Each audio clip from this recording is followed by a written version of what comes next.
Hello there, Internet. My name is Mogwai, and ahead of us lies yet another brilliant day in the arena. As today, we are going to be quite simply plotting our way to victory in a Bant plot deck. Bant means the combination of green, white, and blue. And I'm going to swap my camera real quick because I do read my comments.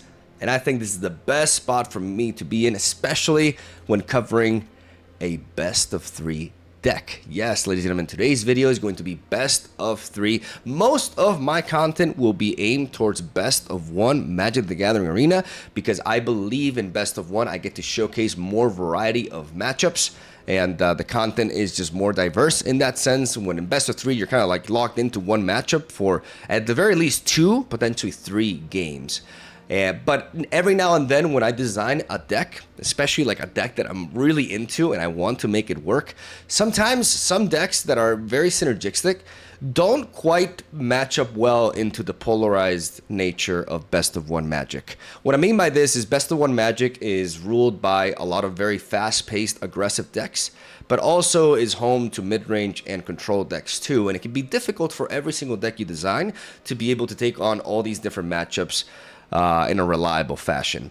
And when it comes to plot decks, due to the nature of the way they function and because it's a bit of a slower tactic, we are quite susceptible to aggro decks. We could incorporate a bunch of anti-aggro cards, but that will just really hinder our matchup against mid-range and control decks. So that's why I decided to make a best of 3 version of this deck, because we can focus on a optimized version of the strategy initially, but then we have a sideboard where we can either enhance our matchup against control, or we can just completely swap it up or switch it up, English, to have a really anti-aggro deck, which we are very capable of. So I'm going to dive into the sideboard in a bit, but first of all, let's talk about the deck itself. It's built around KELLAN the Kid. KELLAN the Kid is a Bant 3-drop. Again, Bant is green, white, and blue. He requires 1 source of each of these colors in order to be cast, so it's an inherently more difficult 3-drop to cast than others,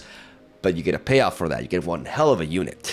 A legendary creature, human fairy rogue with flying and lifelink and a 3/3 stat line. Whenever you cast a spell from anywhere other than your hand, you may cast a permanent spell. A permanent spell means something that's like a creature, an enchantment, an artifact, or a planeswalker. Instants and sorceries, aka spells that go to the graveyard immediately after they resolve, are not permanent, okay? So you can cast a permanent spell with equal or lesser mana value from your hand without paying its mana cost. If you don't, you may put a land card instead from your hand onto the battlefield. So KELLAN is a massive tempo setup, right? It's a tempo engine. And this deck is designed, I mean, the card is clearly designed to support the plot archetype. And I'm going to explain what the plot mechanic is. The plot mechanic is, as you can see right there, you may pay whatever the cost for plotting on the card says is, and then you exile the card. The card is exiled and goes to like a second hand on the right of the screen. You can cast it as a sorcery on a later turn without paying its mana cost. Plot only counts as a sorcery. I've showcased plot already in my second video, the Jeskai combo deck built around Lila, where Lila is plotting the multicolored spells. So you've already seen this mechanic in action, but what we have here is a deck that is fully designed to synergize around this, and it's why we're playing the 2-drop Doc Arlock, the Grizzled Genius. A Simic 2-drop, aka green and blue, like KELLAN, very specific mana requirement, but a really good payoff, as we get a legendary creature with a 2/3 stat line that says spells you cast from your graveyard or from exile cost 2 less to cast. Plotting cards from your hand, this is the important line right here, cost 2 less mana.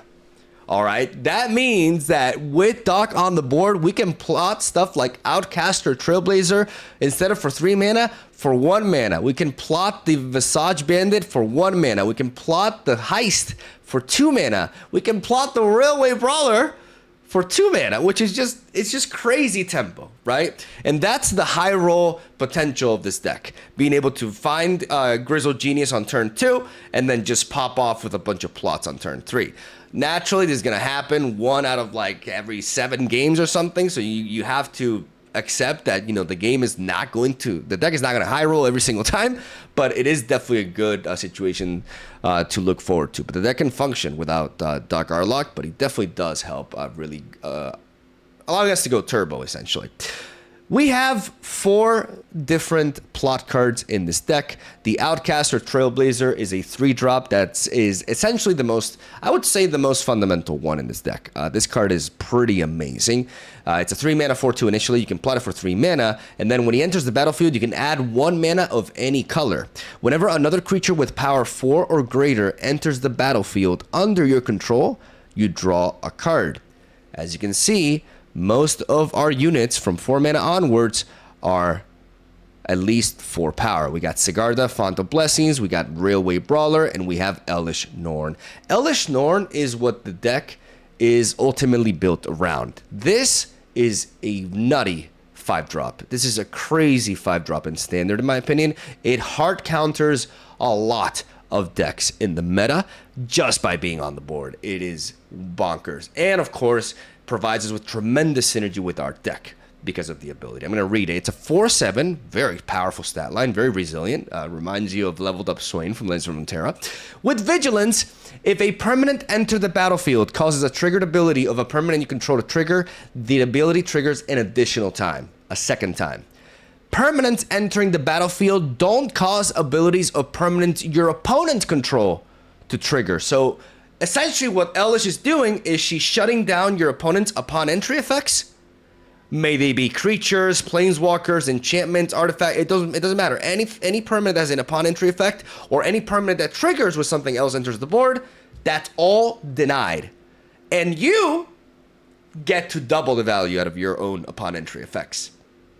That's what I'm talking about, nutty. This 5-drop is doing a lot. In some matchups, this 5-drop goes down and the game's over.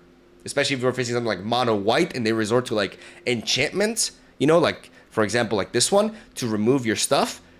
This triggers upon entry on battlefield. So cards like these are duplicated by Elesh, but shut down for the opponent as well, which is wild, right? And Elesh is phenomenal with Outcast or Trailblazer because she happens to have 4 power. That means that Outcast or Trailblazer, when Elesh comes onto the board, only having 1 Outcast or Trailblazer on the board means so that we will draw 2 cards instead of 1 because the ability will trigger twice. And one of the really dope things about this deck is if we don't have Dark Arlok, we can still plot Outcast or Trailblazer on turn 3, develop our 4th land on turn 4, play Outcast or Trailblazer as a plot for 0 mana, generate a white source of mana, and then we get to ramp into Elesh and draw 2 cards. So that is a really strong, really common turn 3, turn 4 setup with this deck that allows us to really start dominating the board. So what we want to do is we want to have as many Outcast Trailblazers as possible so that every time we play another creature, we're just drawing a bunch of cards from the deck. And this is a very snowbally like synergistic approach that could just completely get out of hand, and that is what we're aiming for. Kellan the Kid allows us, because we're plotting, when we play plots from our hand, we can also be in situations where we plot something like a Railway Brawler, right? We have Kellan, we play Kellan on turn 5, and then we play Railway Brawler from the plot, and then Kellan allows us to play Elesh Norn from our hand for free. Which is bonkers, right? It's crazy. So that's why Kellan with the plot, and because we've designed a deck with a bunch of permanent spells, we can essentially really out-tempo the hell out of the opponent and also play for a ton of value with our card draw thanks to the Trailblazer as well. But Railway Brawler is where our muscle in this deck is at. This is the card that makes our board ultimately unbeatable. That is what Railway Brawler is doing. Whenever another creature enters the battlefield under your control, you put X +1/+1 counters on it, where X is its power. So if you have a Railway Brawler and you play another Railway Brawler, the second Railway Brawler will become a 10/10. And it has Reach and Trample. He can block into flyers, which is super reliable, and also Trample, which allows us to essentially overwhelm from Legends of Runeterra, right? Like we deal X's combat damage from combat onto the opponent's life points directly. So the bigger a trample unit is, the better. Railway Brawler can be plotted for just 2 mana for Dark Arlok, like I just mentioned. But the fact that we have Outcast, Trailblazer, and Railway Brawler makes the Visage Bandit super, super good. This card is originally a 4-drop, but we can plot it for 3 mana. We want to be plotting this card most of the time as we get to cheat it out for less. And what Visage Bandit does is he becomes a copy of, he enters the battlefield as a copy of a creature that you control. So a lot of times, most often than not, we're going to be aiming to Visage Bandit, the Outcast or Trailblazer, because as we play the Visage Bandit and we become another Outcaster, every other creature that we develop with 4 power or more will draw us 2 cards. 4 cards if there's an Elish on the board, right? Like, you guys can see just how, like, the sky's the limit for these synergies. The more copies of these units, non-legendary units that we have on the board, the more insane value we're going to be able to generate. And the deck is built to accommodate that. So we have designed a specific series of permanent cards so that, because fun fact, if we plot Plan the Heist and we play it, we trigger Kellan the Kid, because the card that is played from exile does not have to be a permanent. It's the card that is developed from your hand that has to be a permanent from Kellan. So we can play Plan the Heist from our plot, and then we can bring in something that's, something like a Visage Bandit, Sigarda, or maybe an Invasion of Dominaria, Seal from Existence. We have a lot of options, but I'm limiting my options to 3 mana and up, and I'm going to explain that in a bit, because some of you guys may think, why are you not playing like 2 mana permanents that remove like Seal from Existence? And the reasoning for that is more linked to our sideboard. But essentially what we have here is that we play Kellan, we try to plot, then we play Kellan on 5. A lot of times we're aiming to play Kellan on turn 5, which is why we're running a full set of negate. Because when you design a deck and you look at it at its core, you're like, okay, so what is beating us? How are we losing a game with this deck? Fundamentally, it comes down to, with this deck, if we pop off and combine our creatures, there's very few board states that are going to be able to outmuscle us. So we are more vulnerable to board wipes than anything. So being able to play Kellan on turn 3 alongside negate Kellan on turn 5 alongside 2 mana backup for negate, while playing our plots and chaining them and playing cards from our hand for free, we are able to set up a monstrous board state with counterspell backup in the back. And I found tremendous success with this approach. Invasion of Dominaria is a battle siege card that has an upon entry effect. So with our Elish, it will trigger twice and gain us 8 life. Can be really strong against aggressive decks too. Seal of Existence is removal. With Elish, it will trigger twice, so we get to exile 2 non-land permanents. Get Lost is just reliable removal that we go for, because sometimes we just need to destroy whatever, and this card is there for that.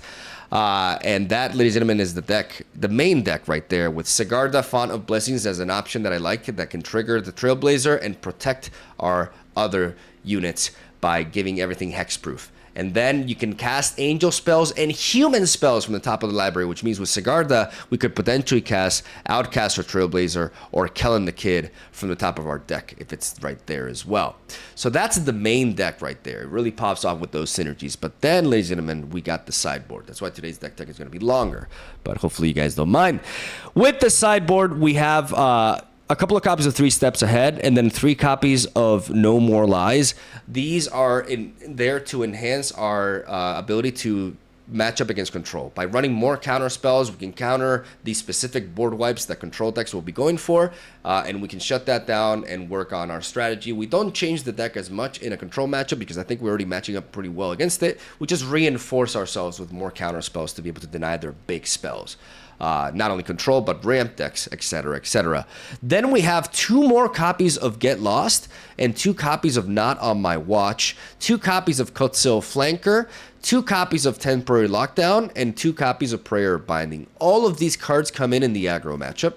But not just that. Prayer Binding is another source of removal that has Flash as an enchantment, will trigger tries with Elish, but also gains us life. So this card having Flash is really useful in the mono-red aggro matchup, because a lot of times they build up their unit on their turn, and we want them to spend their spells on that unit on their turn, so then we can Prayer Binding it.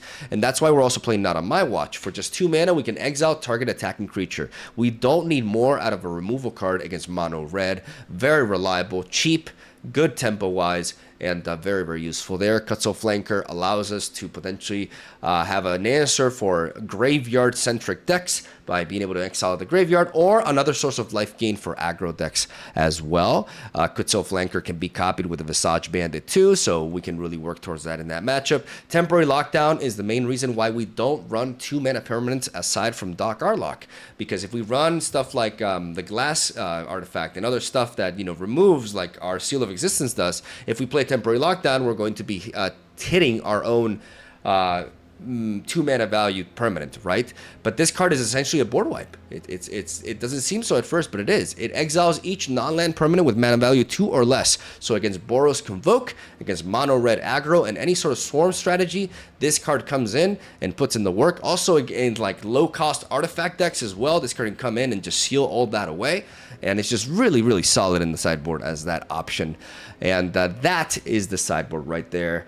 15-minute deck tech, considering it's a best of 3 deck. I think, you know, I went over everything that I needed to go for. We have the distributions here, prioritizing a little bit of extra blue, but keeping them quite even, as you guys can see. We go for a little bit of blue because a lot of times when we incorporate some counter spells for best of 3, we do need to make sure that we hit our blue mana, especially because of cards like 3 Steps Ahead that require 2 sources of blue to trigger. And that is the deck right there. This is, again, one of my favorite, if not my favorite deck so far. I'm really excited to share it. I put so much work into it, so if you guys could leave a like and share the video and help it get it out there, I would really appreciate it. Because I spent until like days, until like 7 in the morning tweaking this list, and I put so much work into it, but I'm really happy about it. So yeah, I'm gonna stop rambling. Thank you guys for watching. Stay tuned for daily Magic the Gathering Arena content. Hope you enjoyed today's games. Leave a like for plots. I'll see you guys tomorrow. All right, here we go. Best of 3 today. We're gonna play some real Magic with, you know, I throw around the F word a lot, but it's real this time. Like, this is legitimately my favorite deck so far. I spent so much time tweaking and optimizing this list, and I'm just really excited to share. It's definitely a very tricky deck to pilot, though. Like, throughout my journey with it, like optimizing the deck, man, I've lost so many games to like key misplays, but it's really helped me sharpen up my play. And now we face off against Lenzer, who's top 126 in the ladder, so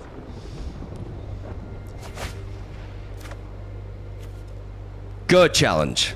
I'll accept it. We have a very bad hand. We're gonna mulligan. Unfortunately, this is a keep. I'm gonna drop one of the Botanical Phantoms though, and I'm gonna keep the Pain Lands. Probably should have kept the double Botanical Phantom, honestly. Like, that was a bit of a slip up, but I could be drawing into like tapped lands for all I know. Now I am gonna mute you because I need to focus. Okay. Interesting. We're gonna lead off with the Botanical Phantom. We got the Seacrum Coast. Yeah, I think ultimately it was a good idea because we have like a lot of lands that just okay, let's drop you. Enable the Get Lost, and also we have a pretty decent curve happening here. Okay. So it's an ORZHOV life gain deck. Pretty cool. We have to really study it so that we know how to sideboard against it, though. But we have the makings of a pretty good curve here. Okay, so whenever another creature enters the battlefield, the creature gains 1 life. Whenever another creature controls dies, the opponent loses 1 life. I'm gonna go ahead and get rid of this. LS. I think this unit can lead to a lot of damage that I could just avoid by killing it. And now I'm gonna plot the Visage Bandit. For 3 mana, I get to plot the Visage Bandit, and then my game plan is to plot the Railway Brawler after. And then with Kellan the Kid, I can really pop off on this board. But there's several things that I have to take into account. It's a black-white combination, so a board wipe, them having access to a board wipe is likely. They play like Deep Cavern Bat. I wonder if they'll take Kellan from us. Makes sense.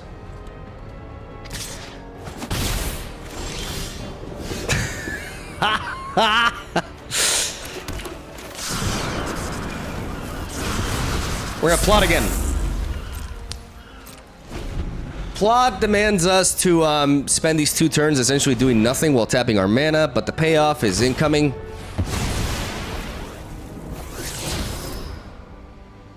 Do they main deck board wipes with so many creatures on their board? Like, I don't know. Like, it's kind of like one of those weird things. Like, do you really run board wipes when you have a deck that is focusing on swarming? I'm not certain. What I do know is we got KELLAN. The kid.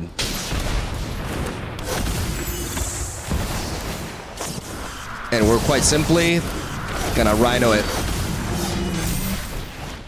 We're gonna end up in a situation, and we get to play the land too. That's nice. All in. All in. Triple Rhino combo here. If we get board wipe, I'm gonna be so sad. But maybe they don't have the removal. Single target removal I can handle, unless it's like 2 copies of. Like, they have 6 cards in hand. It's concerning. They could have like a 5-mana board wipe, and we just get completely blown back. I just don't know exactly what the structure of their deck is, because again, I have a hard time believing you run board wipes in a deck where you have so many units, because it's counterproductive, right? Like, you're killing your own stuff most often than not. So I can understand them having it in the sideboard. Like, sideboarding against this is going to be a challenge for sure, but I have an idea of what cards I want. They're really thinking here. Okay. Just regular creature development. They may have removal for the big Rhino, but we're going full swing. We're going full swing, ladies and gentlemen.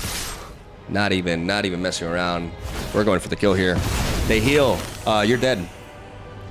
You're dead. I don't have to be top 126 in the ladder to know the basic math that you die. You are Omega dead. I have 35 damage. 35 damage. You do not have the stats to stop this.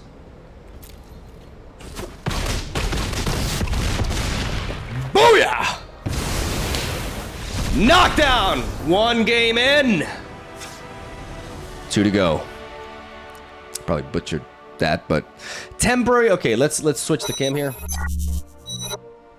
Temporary lockdown is going to be pretty important here, I think. I can drop the Invasion of Dominaria right off the bat.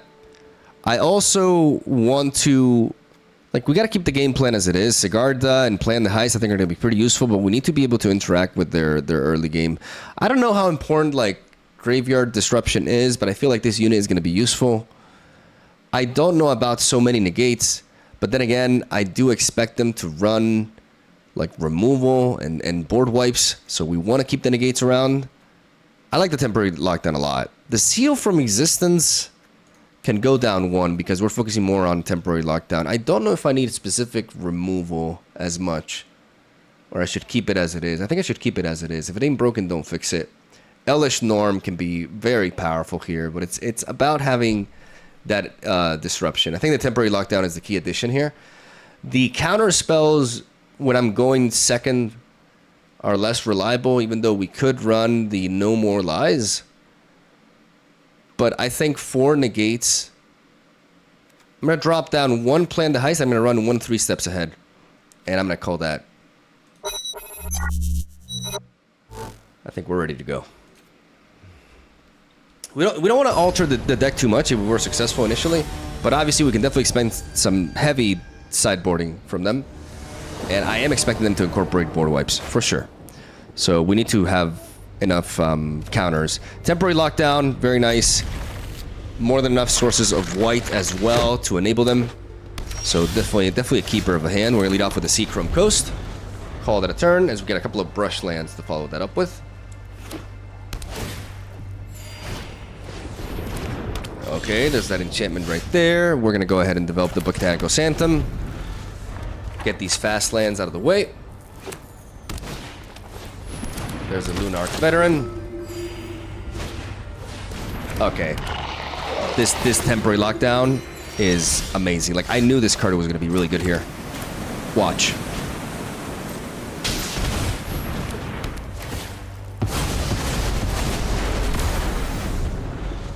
Mm-hmm. Oh, yeah. And now... I'm gonna pay 1 life. I'm gonna develop Doc Arlock. The Grizzled Genius. And then I'm gonna immediately gonna plot for just 1 mana, and I'm gonna play the Meticulous Archive tapped.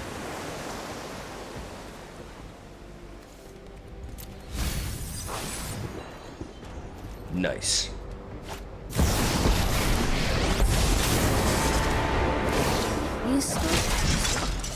They're playing the Wandering Emperor.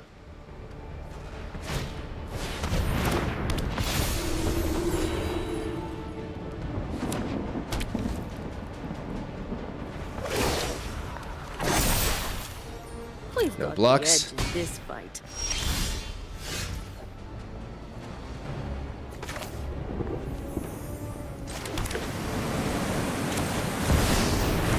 I want to develop Elish, Mother of Machines, as this Wandering Emperor is going to be a bit of a nuisance, but we can potentially handle it.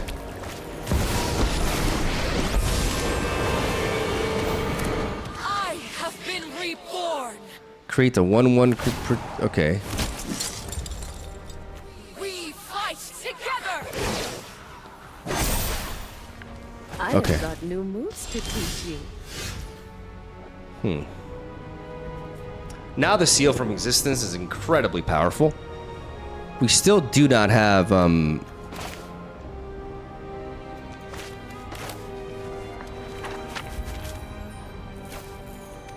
I think I get rid of both of the Planeswalkers and I can handle this board otherwise. This flyer could get out of hand though. But I do have KELLAN.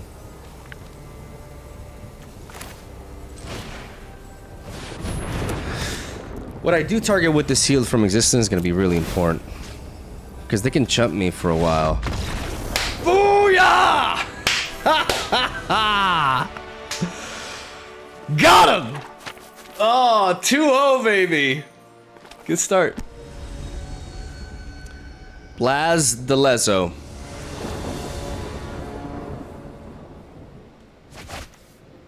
Probably butchered that name like I've been a billion different ways. We have double Ellis the Norm and we have Outcast or Trailblazer. Outcast or Trailblazer can be platted on turn 3 and then we can play it on turn 4 to ramp into Elish. That already is a good enough, like, turn 3-4 play. You know, the question is always like, are we going to get run down by aggro, right? But if it's not a hyper-aggressive deck, then, as it seems like that's not the case, we see Bant, we see all sorts of different colors. So this is definitely a very greedy deck. I'm going to drop the Hedge Maze to Surveil. I don't need more lands right now.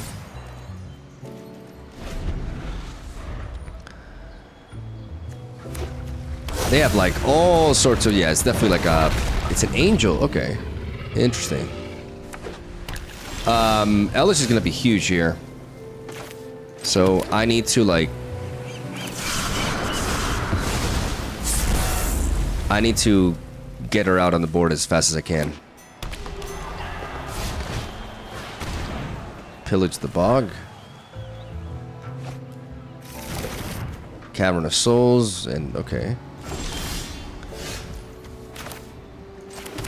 We're gonna try to do this.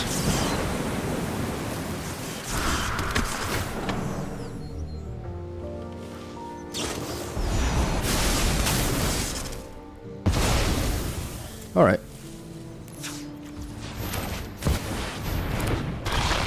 Elish will stop future leyline bindings from triggering because any sort of permanent that enters the battlefield and triggers will not trigger. So Elish is just like gonna be insane in this matchup, and being able to untap with her is massive.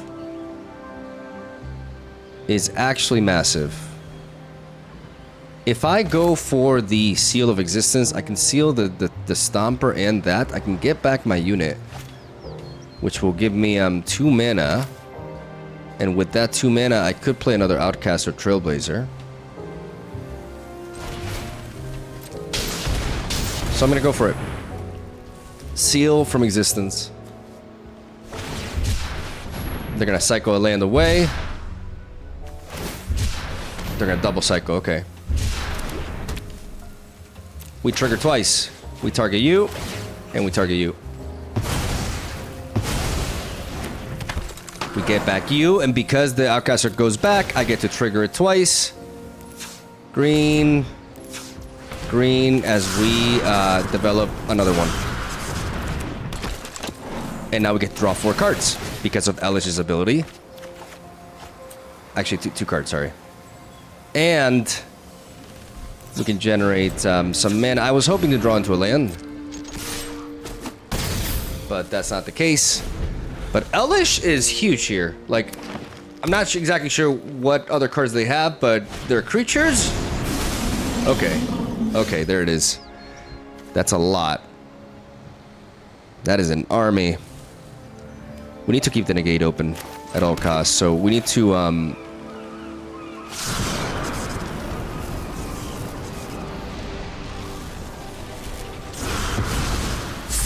we need to plot, and we need to hold back. Keep the negate open.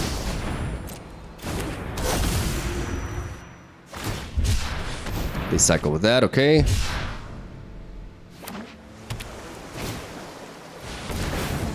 That's fine.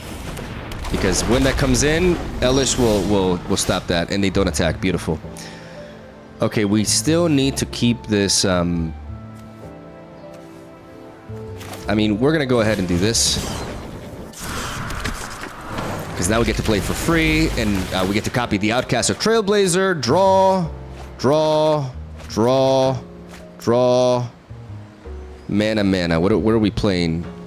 What can we play for? We can use it on the Railway Brawler. And blue. For 4 mana we can do that, and we can keep the negate open. For 3 mana we can keep 2 negates open, but we don't need 2 negates, I think. So I want to plot this. Because we do have KELLAN. Drop this land. And call that a turn. End turn, and we're going to be discarding a KELLAN the Kid. Because we already have one. They're low on gas. We got to keep our negates open. I want to stop that, actually. No, actually... Oh, no. I derped. Elish stops that. This negate was dumb. This negate was foolish.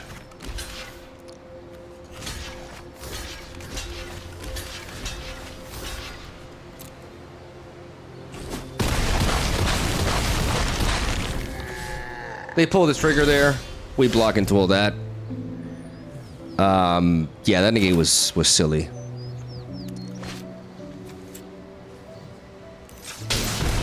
I'm gonna make sure I keep more blue sources open. I'm gonna play KELLAN the Kid now.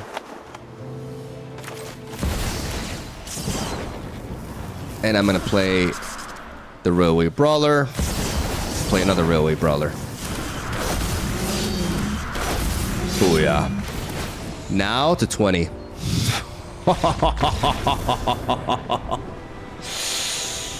A slip up there with that negate, but otherwise pretty solid. That deck definitely has, I mean, they have units to take into account, but they also, like, they're very prone to counter spells. They're vulnerable to counter spells. I don't think we need Sigarda in this kind of matchup. I think we can drop 1 Plan the Heist. I think we can drop Invasion of Dominaria. Negate the No More Lies. Their spells are just generally very expensive. But I do think it's better if we drop a couple of... No, I'm going to drop the Plan the Heist entirely. I'm going to incorporate a couple of steps ahead and then incorporate No More Lies. I really want counter spells here, but also removal too. Let's go with that. Because they're inherently a very greedy deck. They rely on big spells. So really piling up on the counter spells, I think, is pretty key. Maybe I'm overdoing it with the counter spells, though. It could be the case, because it's not like it's Azorius control. Like, I have all those counter spells specifically for, like, the Azorius control matchup. In this case, like, there's a mix of that and, like, units as well. So, my negates, maybe, like, 3 negates would have been good. And having a little bit more removal would have been nice. We'll see. I don't know exactly the deck's composition. Eventually, as I play more and more, I'll understand, like, all these different standard decks. Completely. It's a matter of time. Okay. We're gonna keep... It's a 4-lander. We got KELLAN and we got the Brawler. So that's enough. I'm gonna go with Lush Portico, aka Puerto Rico. I'm gonna get rid of that. And then I'm gonna follow with a Hedge Maze into a Botanical Sanctum, it seems, to enable the 3 steps ahead on 3. Yeah, like... Okay, so... No lands. We have enough lands. Having that island is neat. Elish would be so nice. We're gonna pass here. Enable the counter spells. And I am gonna negate that. They negate as well.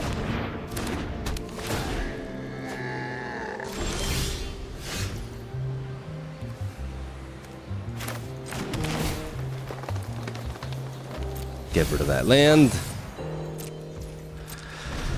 Now we have 3 steps ahead as a potential counter here.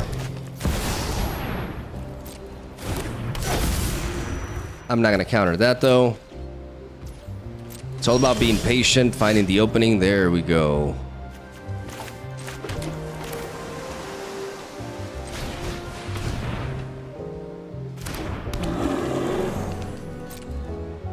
Keeping the counter spell open.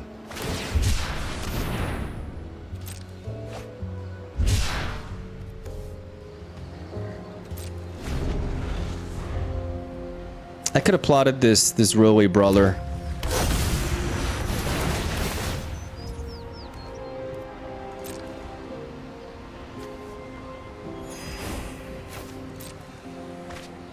We really need Elish here. This triple Beanstalk is just gonna allow them to just go crazy.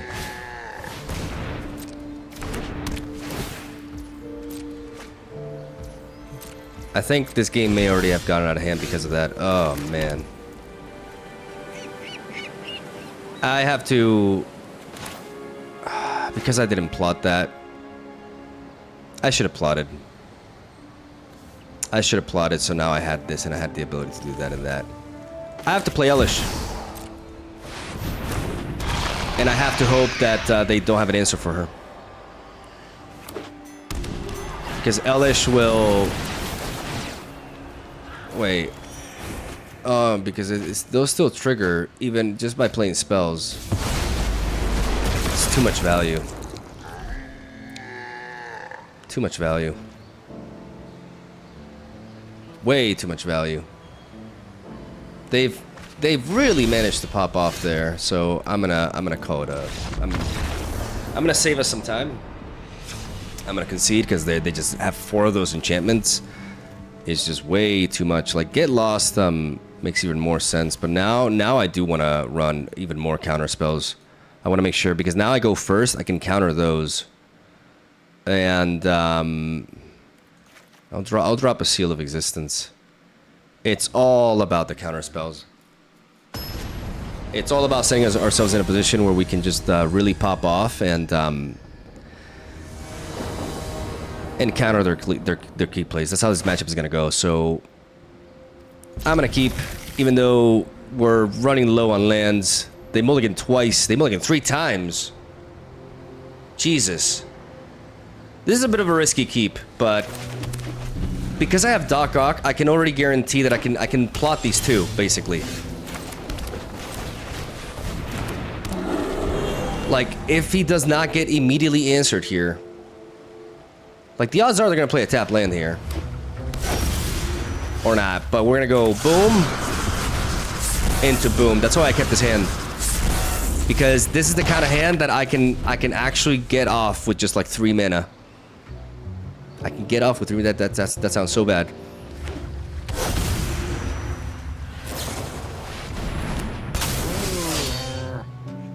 I don't know why they tech this against me.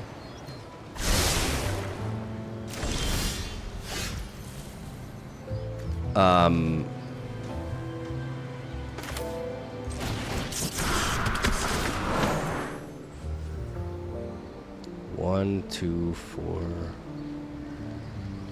But KELLAN allows me to play that into that and start pushing damage. I think this is the way. I think we play KELLAN, and then we develop you, which allows us to trigger the Seal of Existence. Get rid of this, so we can just start pushing damage like crazy. We can maybe find a land here. We do.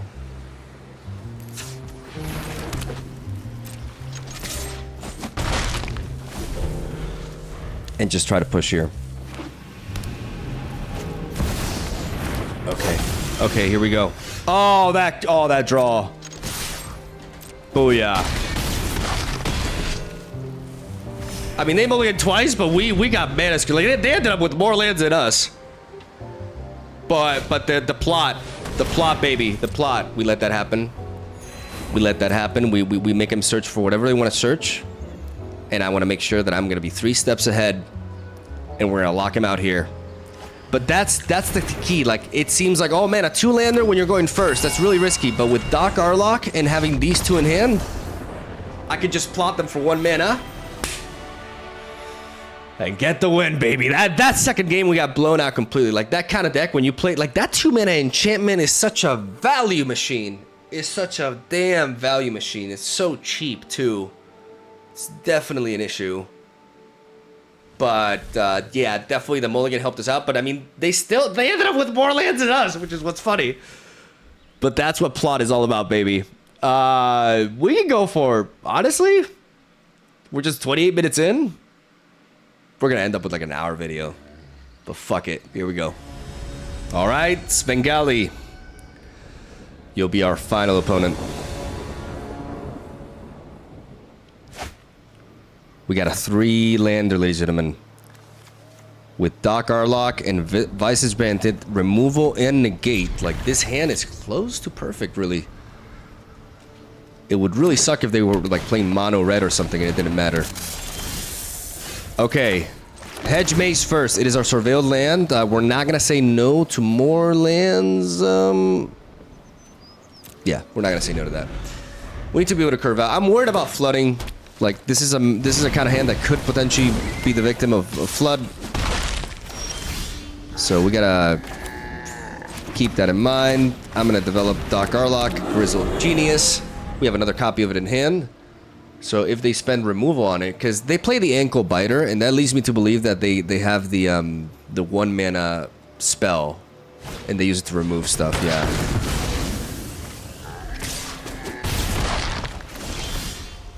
Yep, but we're gonna go with this. Play that. And I'm gonna plot the Visage Bandit instead of Outcast or Trailblazer because this is more expensive in general. They don't have more removal as of now. Oh boy, oh baby.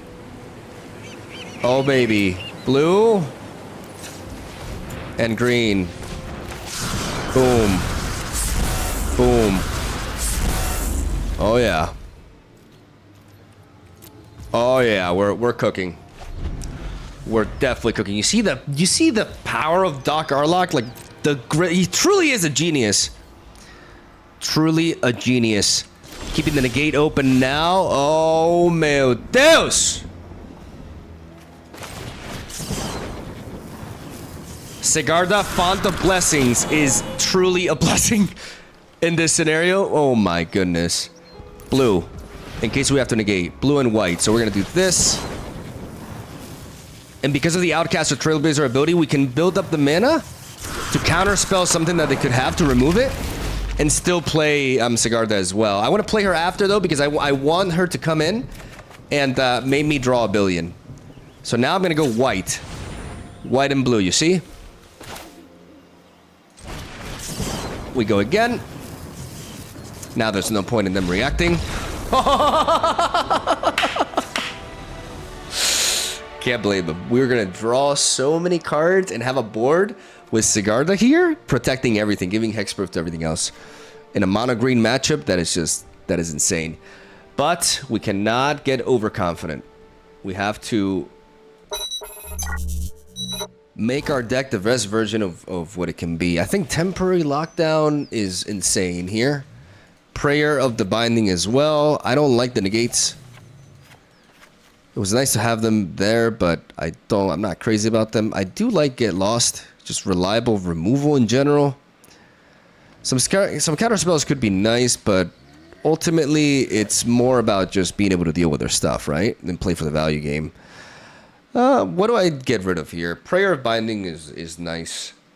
Just like the more removal, the better. I don't dislike Invasion of Dominaria. Like we have a lot of procs into this KELLAN, and I do definitely want to have that amount of removal. I think we can get rid of Plan the Heist. Like, don't get me wrong, it's nice, but I don't think we need it here. I think we're better off with as much removal as we can have, like single target removal. Not on my watch, and that's more for mono red. Though it could also be good here, to be honest, but I don't want to overdo it. I want to keep it. Yep, this just seems solid. Here we go.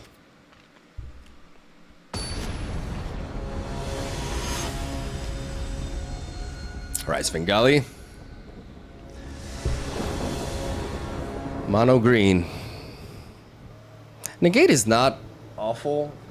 I think if we go to a game 3, because I'll be going first in that series, I would incorporate some counter spells because they do have some big plays. We keep this. We're lacking blue, but our entire hand is Selesnya, so... And there it is. We're gonna Lush Portico first. Prayer of Binding. With Elish, could be pretty damn good. I'm gonna keep it. I may regret this because we're onto a slow start.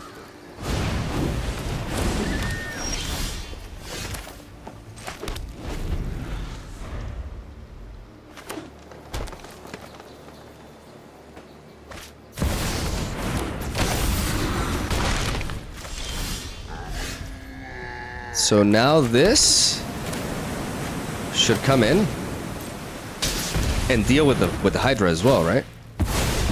Yep. Get locked out. Get locked out, baby. That thing has ward. That thing is dangerous. But we got the lands.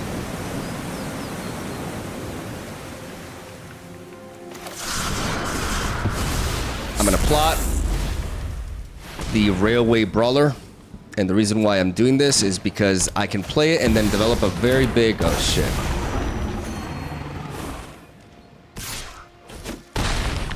But now this is where Alice comes in and just completely shuts them out, hopefully. Railway Brawler into Elish.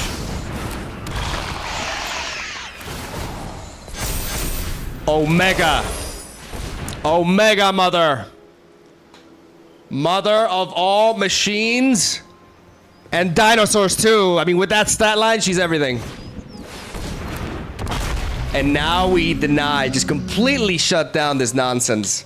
Elish is so... She just counters so many decks in Standard. It's crazy. It's actually crazy. Just completely shut down.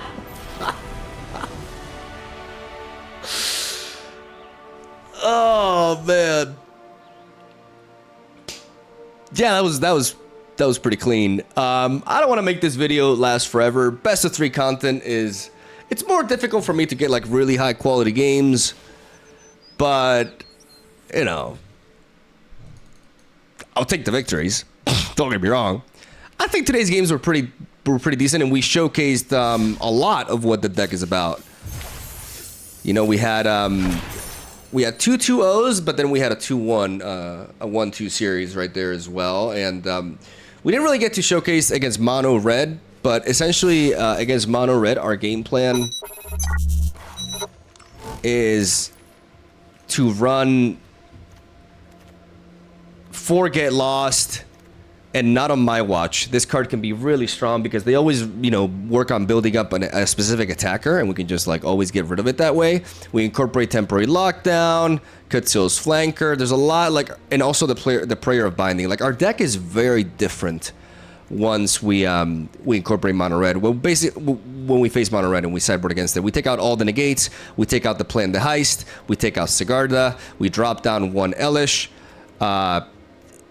So that's 4, 6, 7, 8, 8, 2 Get Lost. Not on my watch. 4, 6, 8, 10. 10. So we probably take away, besides that, I would take away a Railway Brawler and a Visage Bandit. Or no, I tend to go down to one Elish against Mono Red, yeah. And I tend to go like, I take one of these 2 out, essentially. Like, given the structure of it, I probably end up taking out 1 Visage Bandit. Yeah, that's what I do. So against Mono Red, the deck changes significantly, but we run like all of a sudden we have access to a bunch of removal while still being able to work for our win condition. And that's very neat with stuff like Invasion of Dominaria and stuff. I think I should keep 2 Elish actually. It's tricky to say, but that's basically. I did want to point that out because I don't think we didn't face Mono Red today, so that's something to keep in mind. But yeah, this is a deck that I'm just really proud of. Like I have a lot of fun with, and it's been my personal favorite to play with so far. And I was really excited to share. And I'm happy I made the decision to showcase it in best of 3 because some decks just, because of their nature, they just do not play well into the very polarizing matchups in best of 1, right? Like they can't be good against, they can't have answers against both styles of play, right? And that's where the sideboard comes in. So, whenever I feel like a deck needs to be played this way in order to be successful, I'll showcase it in the best of 3 format, and hopefully you guys enjoyed the format. Let me know what you guys thought about this video, the quality of the games and all that in the comment section down below. And yeah, love you, have a soul day. Thank you for watching. Stay tuned for daily Magic the Gathering content. Hope you enjoyed today's games, and I'll see you guys tomorrow.